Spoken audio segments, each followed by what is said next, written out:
Ном бодоод ертөнцийг харах сонгож ярьдаг. Энэнд одоо би бүрэн итгэдэг. За монголчууд одоо ирээдүгөө харахтаа одоо оюунлаг боловсролтой монголчууд Монголын ирээдүг гэж би дотороо бодож авдаг. Энэ утгаар энэ оюунлаг боловсролтой болоход номтой нөхөрлөж авах нь чухал байгаа.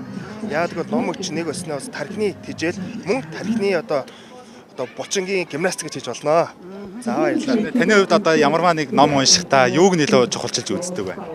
За талаас аль нь яах. За ном уншихдаа өнөөдрийн хувьд бол би илүү түүхийн ном их уншиж байгаа. Мөн бизнес, санхүү, эдийн засгийн ном уншдаг. За гол зүйлүүд нөхөд дандаа факттай судалгаатай ном би унших дуртай байдаг. Ялангуяа тухайн оны Нобелийн шагнал авсан тийм академичүүдийн бүтээлийн ялангуяа эдийн засгийн санхүү талтай их уншдаг.